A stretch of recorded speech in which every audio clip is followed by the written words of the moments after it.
지난 6월 예수님께서 나귀를 타고 예루살렘에 입성하신 마가복음 11장 말씀을 살펴보면서 6월의 종려주일이라는 제목으로 말씀을 전했습니다.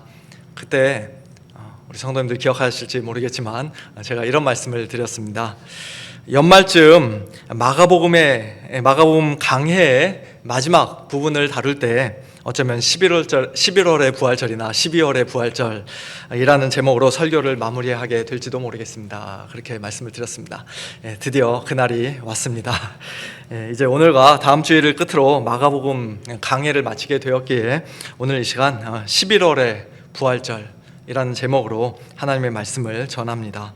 비록 오늘이 교회력의 부활절은 아니지만 예수님이 살아나셨다는 이 부활의 복음이 다시 선포되는 오늘, 예수님의 그 부활의 능력과 기쁨이 저와 여러분 우리 모두에게 충만히 임하기를 간절히 소망합니다.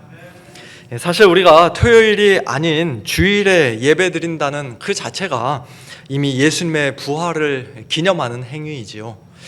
매 주일이 바로 부활절입니다. 오늘 본문에 보면 여인들이 예수님의 무덤을 찾아간 날은 안식 후 첫날이었습니다.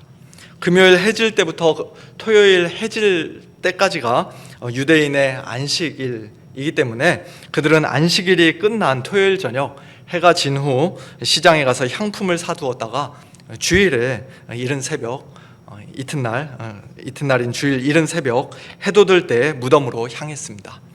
그런데 바로 그 안식 후 첫날에 예수님께서 부활하셨고 초대교회는 그날을 The Lord's Day, 주님의 날이라고 부르며 예배의 날로 삼았습니다.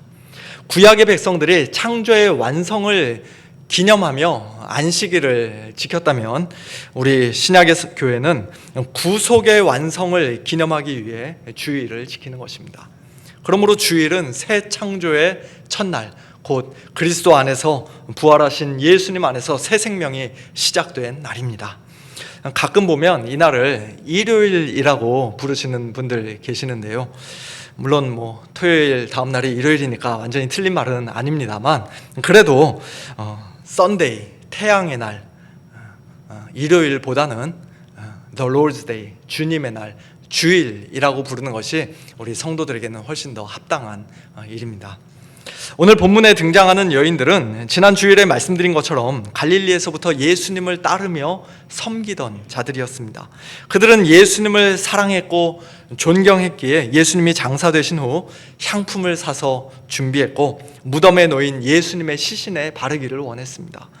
향품을 바르는 것은 시신의 부패를 막기 위해서가 아니라 썩는 냄새가 좀 덜 나게 하기 위해서입니다. 참으로 좋은 일이고 아름다운 일입니다만 그러나 예수님을 갈릴리에서부터 따랐고 예수님께서 제자들에게 하신 말씀을 옆에서 직접적으로든 간접적으로든 분명히 들었을 것이 분명한 이 여인들이 예수님의 부활을 전혀 기대하지 못하고 있었다는 사실은 상당히 실망스럽기도 합니다. 마가복음 8장, 9장, 10장에서 예수님은 이제 곧 예루살렘에 올라가면 붙잡혀 고난을 받고 죽임을 당하고 사흘 만에 3일 만에 다시 살아날 것이라고 3번이나 반복해서 말씀하셨습니다.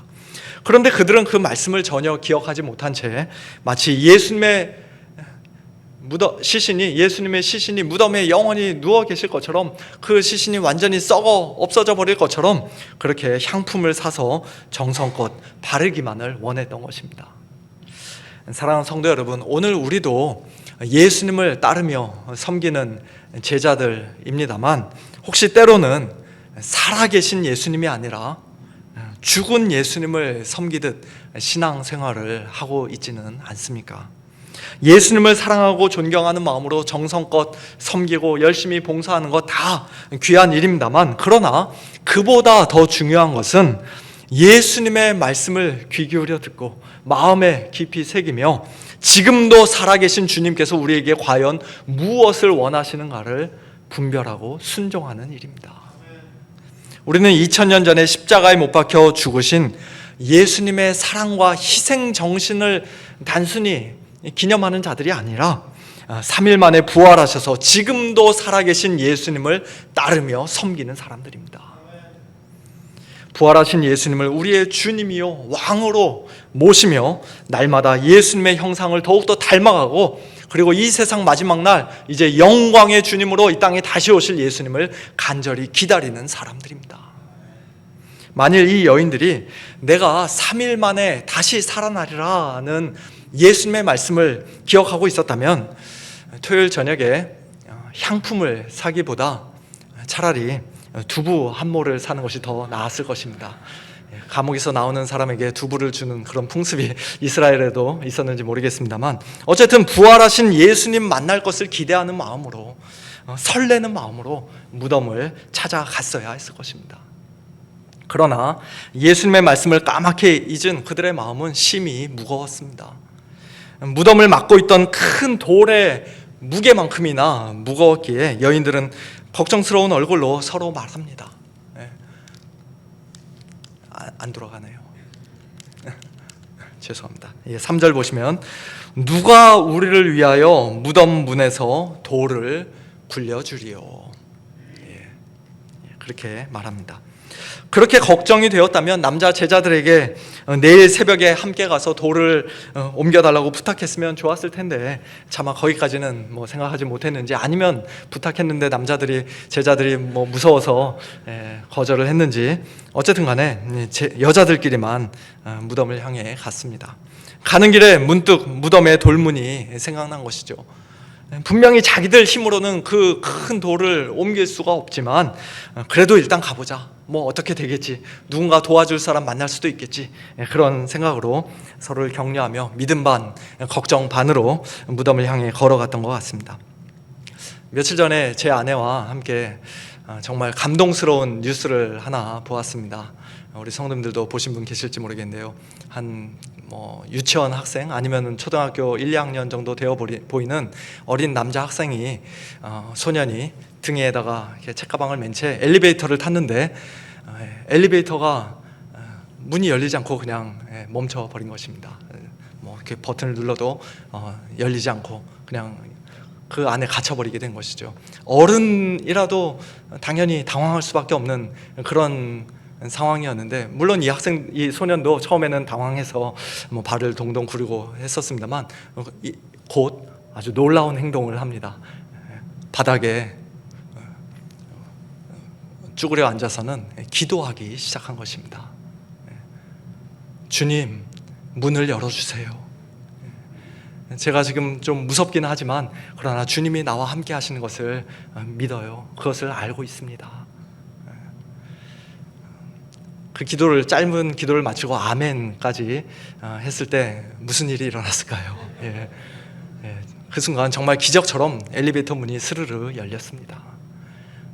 처음에는 소년도 놀랐는지 좀 주저주저 하다가 그 엘리베이터 바깥으로 나가는 그런 장면이 엘리베이터 그 CCTV에 고스란히 찍혔고, 또 그 목소리까지도 녹음이 되었기에 뉴스 방송으로까지 송출이 된 것이죠. 그것을 우리가 함께 보면서 참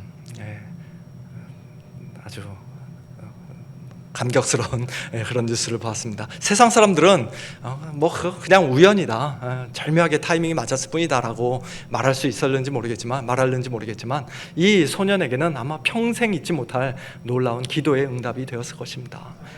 그리고 저와 제 아내도 그것을 보면서 큰 도전과 또 감명을 받았습니다. 어린아이의 믿음이 이렇게 순수하고 이렇게 귀하구나 하는 것을 다시 한번 느꼈습니다. 오늘 본문에서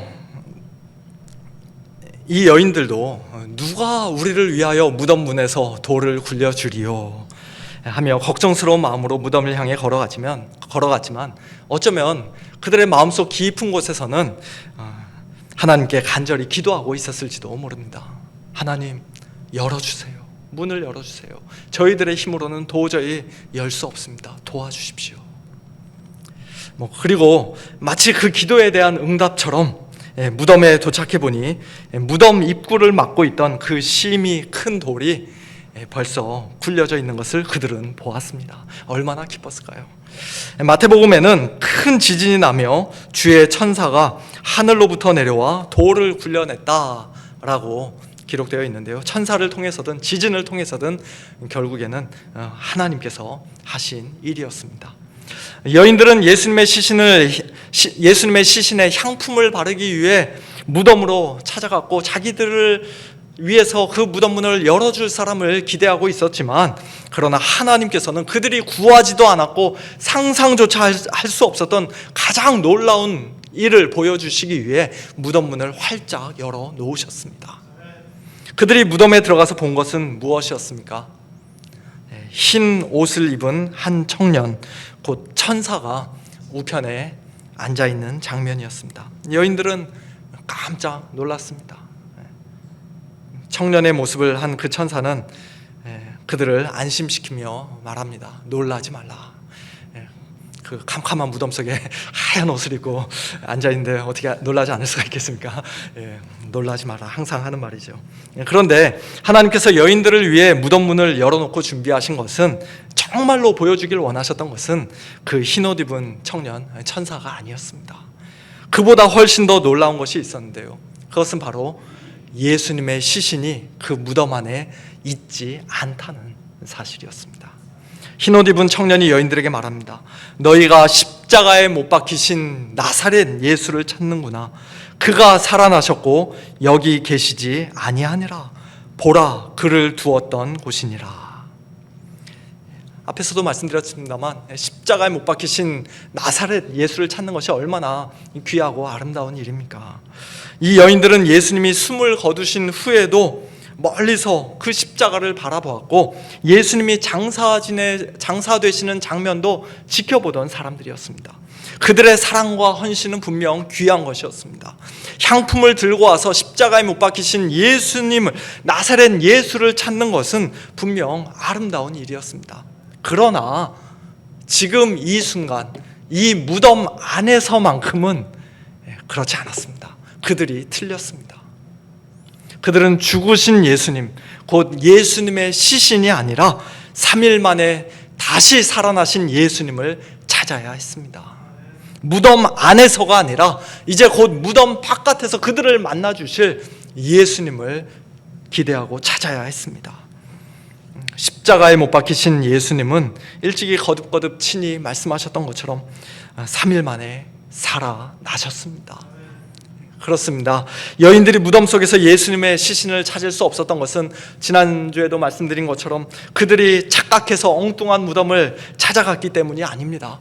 예수님이 십자가 위에서 실제로 죽지 않고 잠시 기절했다가 무덤 속에서 깨어나 그 무거운 큰 돌문을 혼자 열고 도망치셨던 것이 아닙니다. 예수님의 제자들이 또는 다른 누군가가 예수님의 시신을 훔쳐갔기 때문도 아닙니다.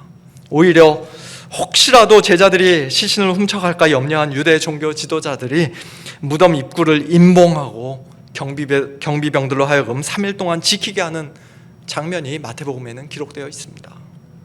그럼에도 불구하고 예수님의 무덤은 텅 비어 있었습니다. 그 이유는 단 하나, 예수님이 살아나셨기 때문입니다. 하나님께서 예수님을 살려주시고 일으켜 세워주셨기 때문입니다. 그리고 그 부활은 몇십 년 뒤 또다시 죽을 수밖에 없는 그런 종류의 부활이 아니라 다시는 죽지 않고 다시는 썩지 않는 신령하고 영광스러운 몸으로의 부활이었습니다. 사랑하는 성도 여러분, 그가 살아나셨다는 이 복음, 부활의 복음을 믿으십니까?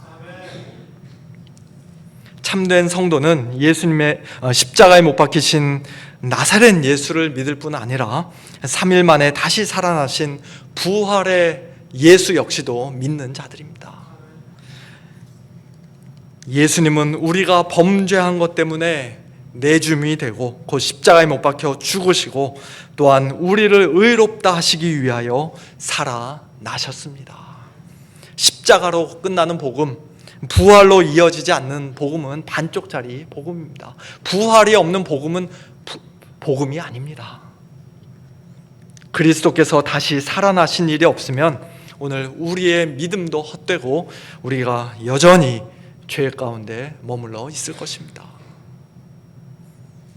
무덤 속에 흰옷을 입고 앉아있던 청년 곧 천사의 말은 아직 끝나지 않았습니다. 오늘 본문 7절에서 그는 이렇게 말합니다. 가서 그의 제자들과 베드로에게 이르기를 예수께서 너희보다 먼저 갈릴리로 가시나니 전에 너희에게 말씀하신 대로 너희가 거기서 배우리라 하라. 내가 너희보다 먼저 갈릴리로 갈 것이다 라는 이 말씀은 예수님께서 마가복음 14장 최후의 만찬 직후 겟세마네 동산으로 가시기 직전에 하셨던 말씀입니다. 너희가 다 나를 버리리라. 이는 기록된 바 내가 목자를 치리니 양들이 흩어지리라 하였음이니라. 그러나 내가 살아난 후에 너희보다 먼저 갈릴리로 가리라. 예수님은 제자들이 다 자신을 버리고 도망칠 것을 미리 알고 계셨습니다. 스가랴서에 기록된 예언대로 하나님께서 목자를 치시면, 참된 목자이신 예수님을 치시면 예수님의 양인 제자들이 다 흩어지게 될 것을 예수님은 미리 알고 계셨습니다. 그리고 실제로 그렇게 되었지요. 제자들은 예수님을 버리고 다 도망갔습니다. 예수님이 십자가에서 죽으시고 무덤에 장사되신 후에도 그들은 유대인들이 두려워 문을 걸어 잠그고 집 안에 꽁꽁 숨어 있었습니다. 그러나 하나님께서는 바로 그 제자들에게, 심지어 3번이나 예수님을 모른다고 부인하고 마지막에는 저주까지 했던 베드로에게조차 그가 살아나셨다라는 이 복된 소식을 전하라고 이 여인들을 부활의 첫 증인으로 보내셨습니다. 갈릴리는 제자들이 처음 부르심을 받았던 곳입니다. 나를 따라오라. 내가 너희로 사람을 낚는 어부가 되게 하리라는 귀한 사명을 받았던 곳입니다. 부활하신 예수님은 바로 그 갈릴리로 제자들과 베드로를 다시 부르셨습니다. 이미 크게 실패하고 넘어진 그들을 다시 만나주시고 온전히 회복시켜 주시기를 원하셨던 것입니다. 물론 다른 복음서들을 보면 부활하신 예수님께서 제자들을 처음 만나신 곳은 갈릴리가 아니라 엠마오로 가는 길이었고 또 예루살렘이었습니다. 그러나 얼마 후 제자들이 갈릴리로 돌아갔을 때 주님은 그곳에서도 그들을 다시 만나 주셨습니다. 그 갈릴리 바닷가에서 예수님은 베드로에게 네가 나를 사랑하느냐 3번이나 물어보심으로써, 그리고 베드로로 하여금 주님, 내가 주님 사랑하신 줄 주님께서 아십니다 라고 대답하게 고백하게 하심으로써 베드로를 다시 회복시켜 주셨습니다. 그리고 내 양을 먹이라는 귀한 사명을 그에게 다시 맡겨 주셨습니다. 그리고 주님께서 제자들에게 너희는 가서 모든 민족을 제자로 삼아 아버지와 아들과 성령의 이름으로 세례를 베풀고 내가 너에게 분부한 모든 것을 가르쳐 지키게 하라는 소위 지상명령을 주신 것도, 또 내가 세상 끝날까지 너희와 항상 함께 있으리라는 이 약속의 말씀을 하신 것도 바로 그 갈릴리였습니다. 부활하신 주님은 그렇게 제자들을 다시 부르시고 다시 세우셨습니다. 넘어지고 실패한 자들을 버리지 않으시고 오히려 그들을 복음의 증인으로, 교회의 기초로 삼아 주셨습니다. 사랑하는 성도 여러분, 부활하신 주님은 오늘 우리에게도 동일하게 말씀하십니다. 내가 먼저 가리라. 내가 너희보다 먼저 가리라. 주님은 언제나 우리보다 먼저 가십니다. 길을 여시고 앞장서 인도해 주십니다. 넘어지고 낙심한 우리를 기다려 주시고 실패하고 주님을 부인했던 우리를 다시 만나 주십니다. 우리를 회복시켜 주시고 귀한 사명을 다시 맡겨 주십니다. 오늘 이 예배의 자리가 부활하신 주님께서 우리를 기다리시고 다시 만나 주시고 다시 회복시켜 주시고 다시 사명을 맡겨 주시는 그와 같은 우리의 갈릴리가 되기를 예수님의 이름으로 축원합니다. 마지막으로 오늘 본문 8절에는 빈 무덤을 찾아갔던 그 여인들의 반응이 기록되어 있습니다. 여자들이 몹시 놀라 떨며 나와 무덤에서 도망하고 무서워하여 아무에게 아무 말도 하지 못하더라. 흰옷 입은 청년 곧 천사를 무덤에서 보았을 때도 그들은 놀랐지만 그가 살아나셨다는 소식을 듣고 정말로 예수님의 시신이 무덤에 없는 것을 확인했을 때 그들은 더욱 크게 놀랐습니다. 몹시 놀라 떨며 무서워했습니다. 결국 무덤에서 나와 도망쳤습니다. 제자들과 베드로에게 가서 전하라는 사명을 받았지만 아무에게도 아무 말도 하지 못했습니다. 여인들의 이와 같은 반응이 이해가 되십니까? 예수님이 살아나셨다라는 소식을 들었으면 할렐루야 하면서 기쁨으로 즉시 달려가야 할 것만 같았는데 어떻게 이렇게 놀라고 무서워하고 떨고 도망치고 아무에게 아무 말도 하지 못하는 그런 모습을 보였는지 참으로 이상한 일입니다. 그런데 사실 이상한 일은 그것뿐만이 아닙니다. 이상한 일이 하나 더 있는데요. 그것은 바로 8절 말씀 이 구절이 마가복음의 공식적인 마지막 문장이라는 사실입니다. 우리가 다음 주일에 살펴볼 마가복음 16장 9절부터 20절까지는 네모난 괄호 안에 꺾여져 있는 괄호 안에 묶여 있습니다. 어떤 사본에는 9절부터 20절까지 없음이라고 성경 아래에 아주 작은 글씨로 쓰여 있습니다. 좀 더 오래되고 신뢰할 만한 사본들은 8절에서 마가복음이 끝난다는 뜻입니다. 사본상의 증거뿐 아니라 9절 이후에 등장하는 헬라어 단어들과 그 문체, 글의 스타일도 지금까지의 마가복음과는 상당히 다른 모습을 보여주고 있습니다. 그래서 대부분의 신학자들과 목회자들은 마가복음의 원본이 16장 8절까지밖에 없었을 것이라고 생각합니다.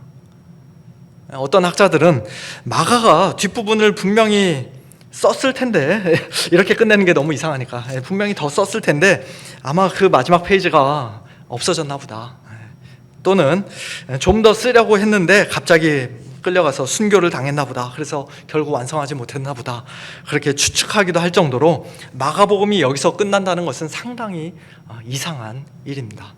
이해하기 어려운 일입니다. 마가복음의 결론과 관련해서 그 어느 누구도 100% 확신을 가지고 확실하게 말할 수는 없습니다만, 만일 마가가 정말 의도적으로 여기서 마가복음을 끝냈다면 거기에는 분명한 의도가, 분명한 메시지가 있다고 생각합니다.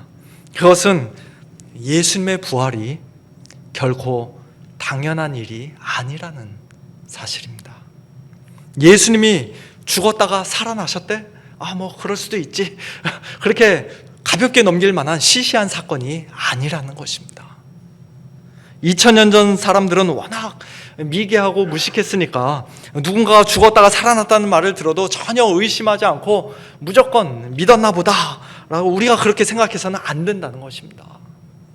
그들에게도 부활은 도무지 이해할 수 없는 일이었습니다. 쉽게 믿을 수 없는 몹시 놀라운 일이었습니다.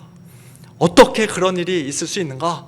몸이 벌벌 떨릴 정도로 무섭고 두려운 일이었습니다.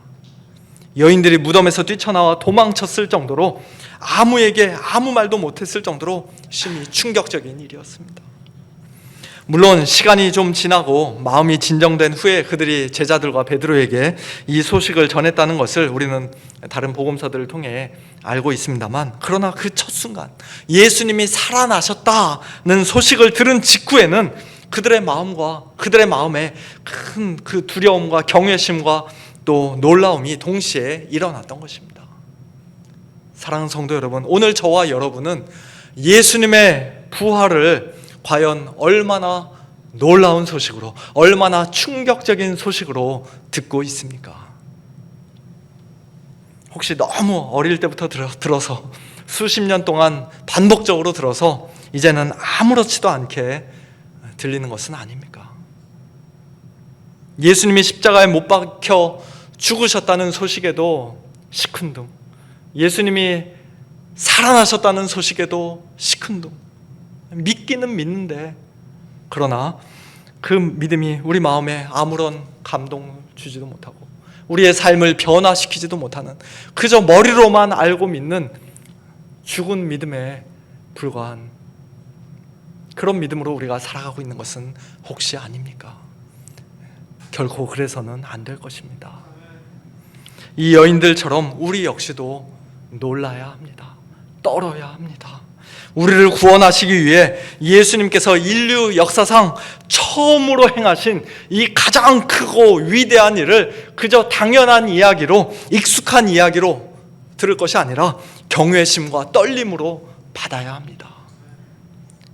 만일 마가가 정말 이 8절 말씀으로 마가복음을 끝맺었다면 한 걸음 더 나아가 그는 우리 모두에게 이렇게 질문하고 있는 것입니다.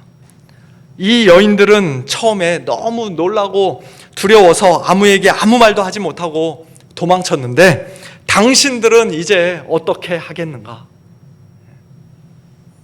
흰옷 입은 천사를 통해, 여인들을 통해, 제자들을 통해, 그리고 수많은 증인들을 통해, 무엇보다 하나님의 기록된 말씀인 성경을 통해 부활의 복음을 듣고 믿은 당신들은 이제 그 소식을 누구에게 전하러 달려가겠는가?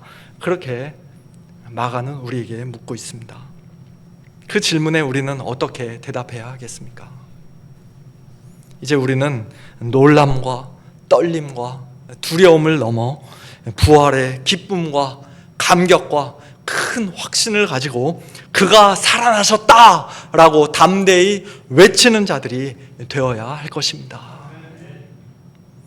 초대교회 성도들은 그 복음을 전하다가 로마 제국의 박해 속에서 목숨을 잃었습니다.